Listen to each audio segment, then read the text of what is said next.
You may have heard, if you don't live off-grid, that there was something called an insurrection at the U.S. Capitol on January 6th, an armed revolt without arms. But today in the Senate, Chuck Schumer accused Donald Trump of inciting a different kind of uprising. Senators will have to decide if they believe Donald John Trump incited the insurrection against the United States. And we have Chuck Schumer, who's the leader of the Democrats in the Senate, who is also currently melting down over Tucker Carlson releasing this footage. And then he begs for mercy, okay? He begs for Fox News to censor Tucker Carlson from releasing more of the footage because, you know, hey, apparently transparency is bad for democracy. The political establishment is furious that Tucker Carlson has obtained security footage from inside the Capitol building on January 6th, exonerating Jacob Chansley, showing that he was being escorted around and given a tour by the police, and debunking countless other lies from the Democrats and the mainstream media. And so Tucker aired that footage on Monday, and so Chuck Schumer is not asking why. Instead, Chuck Schumer went on the Senate floor today to explode and to say that showing that video, evidence of wrongdoing by the federal government, including the security forces, the police department that Nancy Pelosi personally controlled, letting the public see any of that is a threat to democracy. These lies continue tonight. Rupert Murdoch, who has admitted they were lies and said he regretted it, has a special obligation to stop Tucker Carlson from going on tonight now that he's seen how he has perverted and slimed the truth, and from letting him go on again and again and again. Not because their views deserve such opprobrium, but because our democracy depends on it. So the most powerful man in the Senate is demanding that the CEO of a news company censor news that debunks lies that the Democrats and the liberal media have been spreading for over 2 years now. Because our democracy depends on it. Our democracy depends on censorship. And so, on the basis of that, the self-evident outrage of showing the public video that it paid for and has a right to see, Chuck Schumer called for the censorship of that video. Any information, and he did not dispute that it was accurate, that damages a storyline his party constructed and used must be squelched. And Schumer was explicit on that point. Because that video contradicted lies told by the Democratic Party, Liz Cheney and Adam Kinzinger, Chuck Schumer demanded that our bosses pull this show off the air. Now, the Justice Department also kept a lid on that video footage. And in fact, in some cases, DOJ did not share it with criminal defendants who'd been charged on January 6th in violation of their constitutional rights. So we felt it was a public service to bring what we could to you. There was no justification for keeping this secret any longer, and a powerful argument to be made that sunlight is always and everywhere the best disinfectant. And in fact, because it was video evidence, it is to some extent self-explanatory. Anyone could look at the tape and decide what he or she thinks of it. Tucker Carlson has been given 45,000 hours of security footage from January 6th. This footage has been held tightly and secretively by a small group of elites in Washington, D.C. so that they could manufacture a narrative and lie to you about the events of that day. And now we know that their biggest lies, their most cutting lies and venomous lies were all, in fact, lies. People should get retrials. People should literally get sprung from jail. I am so furious watching what Tucker Carlson just played for you, and I'm going to play you the clips that I thought were demonstrable in their evidence against the corporate press and against the corporate Democrat Party that attempted to inject into our body politic a deadly venom, saying that your fellow Americans are terrorists and that they belonged in prison. And I'm talking establishment, Nancy Pelosi and Mitch McConnell. Nancy Pelosi and Mitch McConnell are both complicit in making sure that the Capitol that day was insecure. We know for a fact, based on our conversation with Kash Patel, that Nancy Pelosi refused National Guard protection that day from Donald Trump, 20,000 troops, organized and offered by Donald Trump. We know for a fact, based on multiple interviews and friends that I personally have on the police force in Washington, D.C., that Capitol was at like half staff for security. So let me begin, ladies and gentlemen. Tucker Carlson started off the show by saying 45,000 hours is a lot of footage. And don't think that every single second of footage that we have accessible to us, something was happening. Most footage was essentially empty rooms. Most of the footage was essentially a camera at the end of a hallway, and it was just an empty room. They were able to narrow in on where things were going on, and were able to pull out 5 big lies. That the January 6th committee was a sham committee that was set up in order to lie to the American people. They knew they were hiding details and relevant information from you, and they did it anyway. This alone should be, in and of itself, criminal. Tucker, take it away. Here's the video. It doesn't answer every question from January 6th, far from it.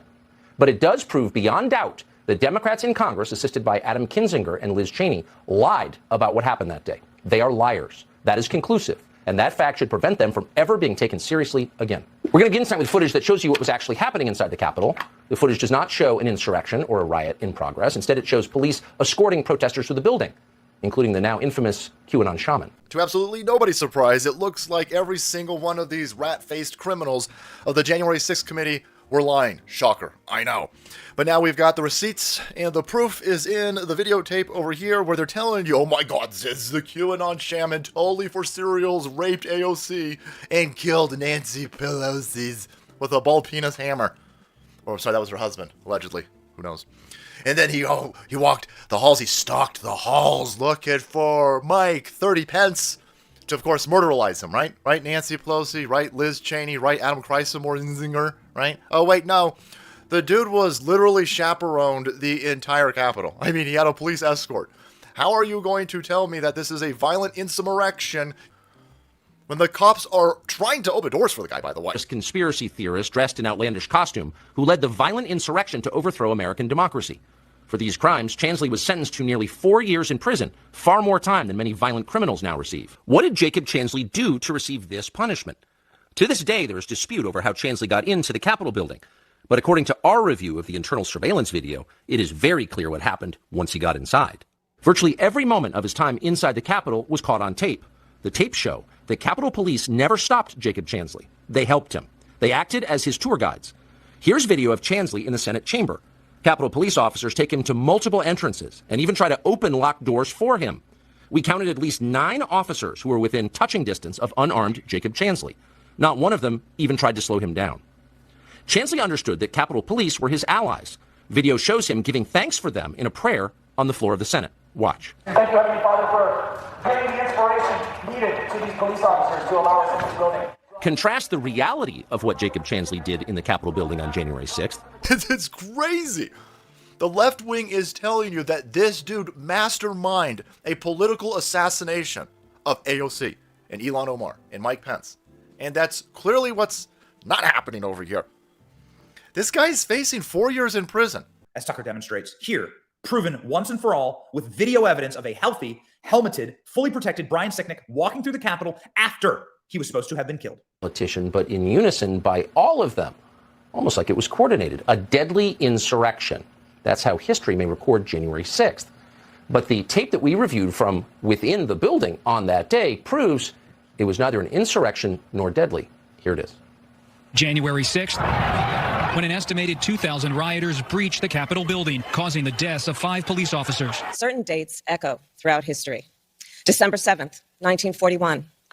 September 11th, 2001. And January 6th. The mob beat officers with anything they had on them. Hockey stick, a flagpole, a fire extinguisher. Police officers died. Donald Trump supporters who, of course, rioted and killed police officers. By the evening of January 6th, the Democratic Party and its publicists in the national news media had settled on a description of what had happened that day. They distilled an enormous number of highly complex events that even now we don't fully understand, into a single emotionally laden political slogan, which they've repeated for years with remarkable discipline. January 6th, they said, was a deadly insurrection. There was a deadly insurrection that the right wing is trying to cover up. He incited a deadly insurrection. Incited a deadly insurrection. The violent, deadly insurrection on the Capitol 9 months ago, it was about white supremacy, in my view. A deadly insurrection. Everything about that phrase is a lie. Very little about January 6th was organized or violent. Surveillance video from inside the Capitol shows mostly peaceful chaos. But the slogan worked. The term deadly carries enormous emotional power, which is why they used it. To prove the insurrection was deadly, propagandists pointed to the death of an officer called Brian Sicknick. The mob killed Officer Brian Sicknick. That's what they said. It was their single most powerful indictment of the January 6th protesters and of Donald Trump and of Republican voters nationally. They repeated that claim for years. They are still repeating it. At first, they told the country that Officer Sicknick was murdered with a fire extinguisher. Officer Brian Sicknick died after being hit in the head with a fire extinguisher during the fight. That story came from the New York Times, which is effectively the assignment editor for most of the rest of American media. It was a lie, untrue in any way. But only after that lie had hardened into conventional wisdom did the newspaper bother to retract it. The New York Times has quietly retracted its story about the death of Capitol Police Officer Brian Sicknick. The damage had been done. Brian Sicknick, himself a Trump voter, had been transformed without his consent into a political martyr of the left. His memory was shamelessly exploited by the incoming Biden administration. In February of 2021, Sicknick's body lay in state in the Capitol Rotunda, where a parade of unscrupulous politicians made use of it. Here's Joe Biden. Breaking down the doors, trying to overturn an outcome of election, and killing several police officers in the meantime. But Brian Sicknick should not be reduced to a prop for the political ambitions of the Democratic Party. He was a human being. The facts of his life matter, including how he died. To this day, media accounts describe Sicknick as someone who was, quote, slain on January 6th. The video we reviewed proves that is a lie. Here is surveillance footage of Sicknick walking in the Capitol after he was supposedly murdered by the mob outside. By all appearances, Sicknick is healthy and vigorous. He's wearing a helmet, so it's hard to imagine he was killed by a head injury. Whatever happened to Brian Sicknick was very obviously not the result of violence he suffered at the entrance to the Capitol. This tape overturns the single most powerful and politically useful lie that Democrats have told us about January 6th. And it was indeed a lie. The January 6th committee knew perfectly well that Brian Sicknick was walking normally through the Capitol after he was supposedly murdered by Trump supporters. And they know that because they saw this tape. We can be sure because the footage contains an electronic bookmark that is still archived in the Capitol's computer system. That means that investigators working for the Democratic Party reviewed this tape. They saw it, but they refused to release the tape to the public. Why? Because this tape would shatter the fraud they were perpetrating on the country. Because hiding the truth served their political interest. They lied about the police officer they claimed to revere. If they were willing to do that, then their dishonesty knew no limits. Ladies and gentlemen, their dishonesty knows absolutely no limits. They desecrated the body of a United States Capitol police officer, period. That's it. The left wing, they are still telling you. Joe Biden, last month or the month before this, did a press conference, or was that some event, with kid-flavored ice cream, I'm sure, and was telling everybody, oh, the Donald Trump supporters, all these maggots. They killed Brian. They killed six cops were killed that day. Brian Sicknick was brained. Brian Sicknick was walking around totally fine on January 6th and January 7th. It was the next day where he ended up in the hospital. Then you're gonna got a lot more questions why the four or five other cops committed suicide after this. It was so scary. It was so scary, everybody. I got PTSD. Oh my god, it's driving me to the edge. What's driving you to the edge? You guys giving off guided tours over here? That's driving you to the edge? People who are so delicate are in charge of protecting all of these elites supposedly running this place, but yet you guys are going to commit suicide because a dude in a QAnon shaman hat over here was escorted through your building? Get out, come on, it's stupid. The FBI and the DOJ have admitted to having informants inside of the U.S. Capitol. They've admitted to having individuals working for them in plain clothes inside of the U.S. Capitol. The FBI director, Christopher Wray, was asked point blank by Clay Higgins, how many FBI informants did you have dressed as Trump supporters inside the U.S. Capitol committing crimes? The presence of a single federal agent dressed as a MAGA supporter committing a crime on January 6th means the entire thing is a Fedsurrection and a sham. Tucker Carlson found and exposed a very big lie from Ray Epps. In Tucker Carlson's broadcast tonight, he cross-referenced Ray Epps' testimony before the January 6th committee. Remember, they didn't even want to interview this guy. They let him go scotch-free. They finally, after public pressure, drag him in, and Tucker Carlson found a huge lie, a gaping hole in that testimony, proving that Ray Epps is lying. Watch. No, there was some number of undercover federal agents in the crowd at the Capitol. Officials have since admitted that under oath. But what exactly were they doing there? The January 6th committee worked hard to hide the answer to that question. We do know from contemporaneous videotape that a mysterious figure called Ray Epps encouraged the crowd to go into the Capitol. For some reason, Epps has never been indicted for that. But there's no question he did it. We need to go into the Capitol! Under public pressure, the January 6th committee finally interviewed Ray Epps. Epps told the committee that he never entered the Capitol and therefore never committed a crime. His text messages showed that at 2:12 p.m., he boasted to his nephew that he had, quote, orchestrated the protests at the Capitol. He admitted he helped get people there. Yet, curiously, congressional Democrats consider Ray Epps an ally, not an insurrectionist. Tonight, we can tell you that at the very least, Ray Epps lied in his sworn testimony to the January 6th committee. Epps testified that when he sent the text messages to his nephew, he had already left the Capitol grounds to return to his hotel room. That is not true. The surveillance footage we found shows that, in fact, Ray Epps remained at the Capitol for at least another half an hour. You're seeing that on your screen now. What was Epps doing there? We can't say, but we do know that he lied to investigators. The January 6th committee likely knew this too. Democrats had access to the same tape, yet they defended Ray Epps. No honest investigation would do that. Why? Why would you defend Ray Epps? Why are you sending 25-cent flag from Walmart Meemaw to prison for the rest of her life, maybe? And yet no charges for Ray Epps. That is the question. That is the question that the Government Weaponization Committee must look into. They must issue subpoenas now. Ray Epps must face proper questioning. This dude, boy, he looked like he all types of setup, by the way. Oh, maybe Fed Epps called him up and said, bring the buffalo helmet with you. They needed some sort of mass identifying markers for this dude so they could make him the cover child of this, so they could brand him. They could brand this dude. He was clearly set up. I don't know who told you to dress like this, brother, but you were set up. And then you were dog walked through the entire place. And now you're going to do 41 months. Josh Hawley is a rock star, U.S. Senator from the state of Missouri. They tried to end his career by releasing a manipulated videotape showing Josh Hawley apparently running down the hallway, scared of the protesters. Tucker Carlson has all the tape, and he exonerates Josh Hawley entirely tonight. Watch. Accusing Republican office holders of planning riots on January 6th. It was accusing them of running away from those riots like cowards. In the case of Senator Josh Hawley of Missouri, the committee and their allies accused him of both. Josh Hawley is a To prove that Josh Hawley was a coward, the committee released video of him loping out of the building on the afternoon of January 6th with a police escort. The tape became a staple on social media. Democrats laughed with derision. Later that day, Senator Hawley fled after those protesters he helped to rile up stormed the Capitol. See for yourself.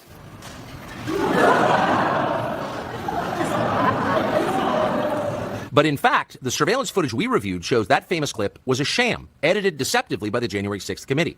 The clip was propaganda, not evidence. The actual videotape shows that Hawley was one of many lawmakers being ushered out of the building by Capitol Hill police officers. And in fact, Hawley was at the back of the pack. The coward tape was a lie, one of many from the January 6th committee. They're all lies. They're all lying. And my team has just informed me right here. You can see it on my phone. I cannot put it up on the screen for you at this moment because we don't have embeds from Truth Social, but Donald Trump has announced and has talked about Tucker Carlson's segment tonight. Let me read you a short section from the president. Congratulations to Tucker Carlson on one of the biggest scoops. As reporters in the U.S. history, the news surveillance footage from January 6 events shed an entirely different light on what actually happened. The Unselect Committee was a scam. Unequivocally have been stamped as criminal fabricators of the most important day. Pelosi and McConnell failed on security. The police story is sad and difficult to watch. Trump and most others are innocent. Let them go free. Now, they knew, Democrats knew that their Achilles heel was BLM, Antifa riots. They knew that the real insurrection was staged in May of 2020 when Antifa and BLM burned down the White House. They burned down the buildings at the White House, attacked cops, put 100 Secret Service agents in the hospital. Do you know about that? Of course you don't, because they did everything they could to hide it. They burned down St. John's Church across the street from the White House. Those sons of bitches. And they spent the entire summer doing that. They did it all summer long, day and night, every single city, Waukesha, all the way down to the Bahamas. Every major city that had leftist control, or even not leftist control, a lot of bad stuff happened like in Texas, was burned to the ground by this domestic terrorist group, Antifa and BLM. And so they needed to have something in order to pivot from that narrative. The left also did not want you to know that the only person actually murdered inside the Capitol is an unarmed female veteran named Ashley Babbitt. She was murdered in cold blood without warning. She did not have any weapon. She was shot to death. And the man that shot her has been given nothing but praise by the corporate press. People are vicious demons. Fourth, the political weaponization of footage. They manipulated footage in order to make Republicans look bad, like Josh Hawley. They actually used it as a show trial, a Soviet-style Stalinistic show trial. Lenin and Stalin are looking up from hell at this and are proud, ladies and gentlemen, of the path that the January 6th committee is taking. So once again, you can draw whatever conclusions you like from that video. We have ours and we shared them with you. But it's really beyond debate that it is good for this country for Americans to be able to see it. The media and politicians, the people in charge, have talked about January 6th every day since it happened for 26 months. And so at some point, the evidence should be presented to the public. In free countries, governments do not lie about protests as a pretext to gain more power for themselves. They don't selectively edit videos for propaganda services and then lie about them in fake hearings and show trials. The entire thing is a joke. The entire thing's a false flag, and the entire narrative is unraveling. So I'm glad that the tapes have escaped Nancy Pelosi's crypt keeper-like grip.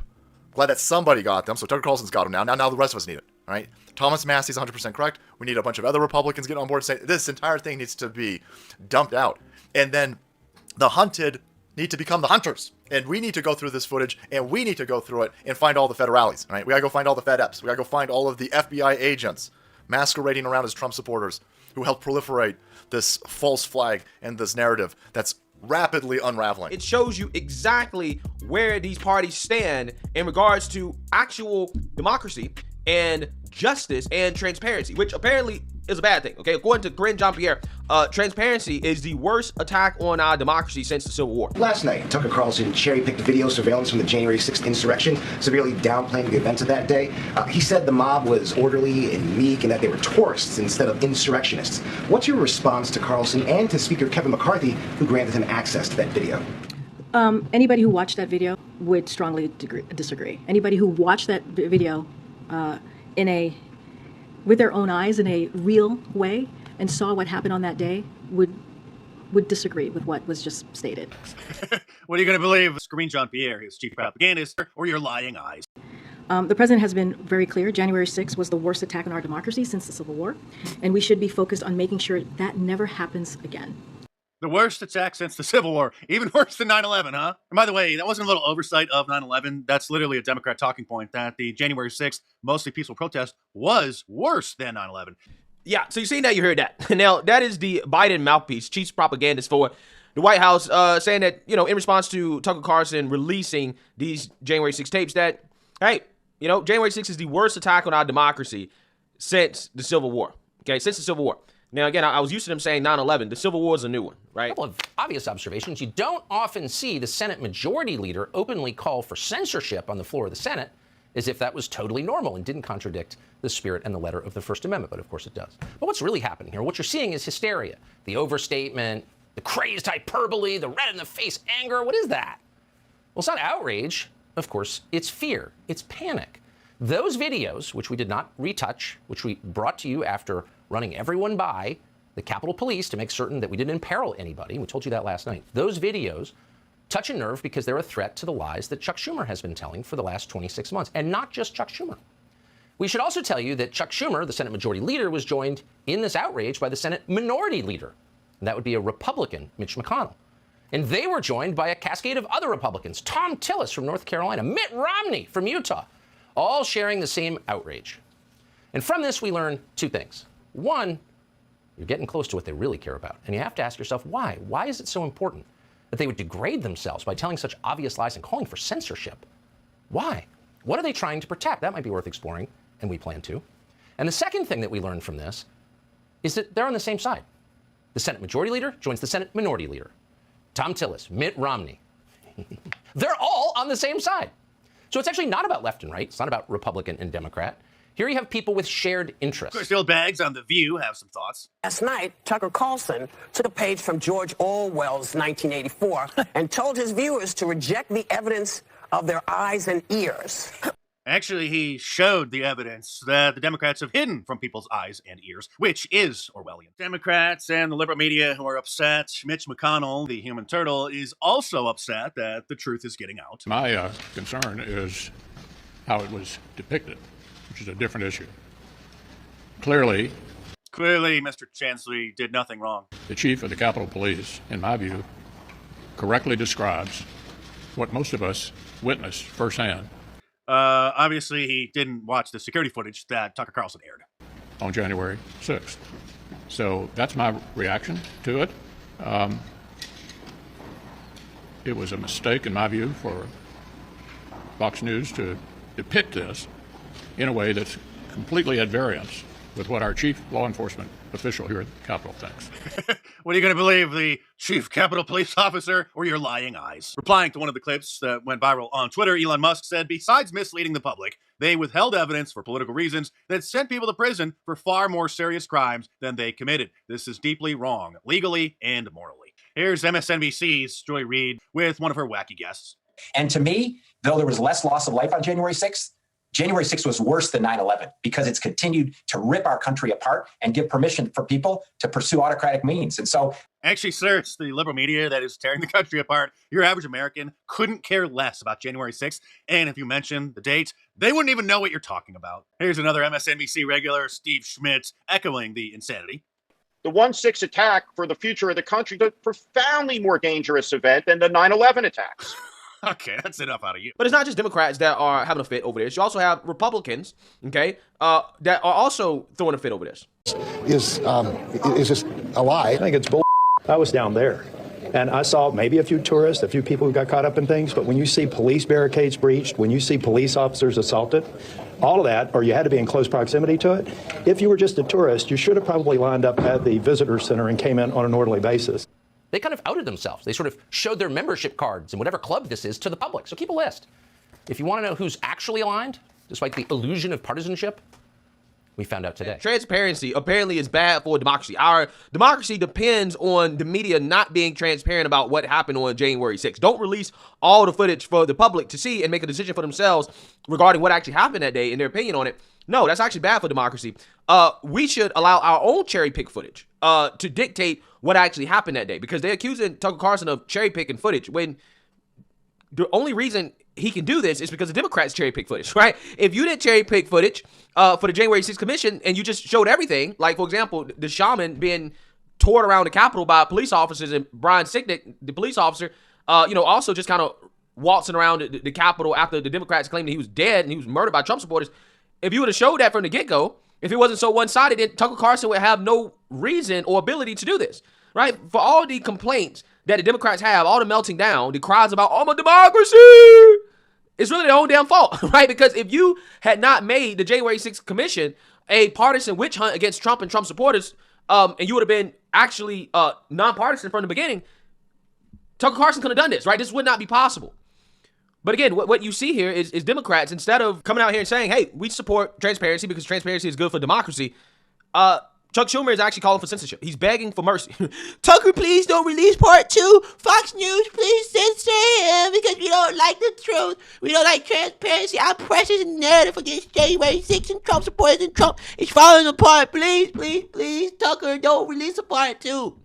Amazing. If January 6th was so bad, you would think that regardless of the footage that Tucker Carlson releases or how transparent the footage is, you would think that people's minds wouldn't be changed if January 6th was truly that bad, right? If the story that was told from the Democrats in January 6th commission was true, what is so bad about transparency? Guys, I wish that these Republicans who are speaking out about January 6th spoke out as much about how the BLM riot / Antifa riot / Roe v. Wade riots were depicted by the mainstream liberal media, right? I actually wish that they would speak out louder about how the current domestic terrorist attack that is currently happening in this country down in Atlanta is currently being depicted by the mainstream liberal media. Prosecutors in Atlanta have charged nearly 24 people with domestic terrorism. They're accused of attacking the construction site of a controversial training facility for police and firefighters on Sunday. Authorities say demonstrators were armed with rocks and Molotov cocktails.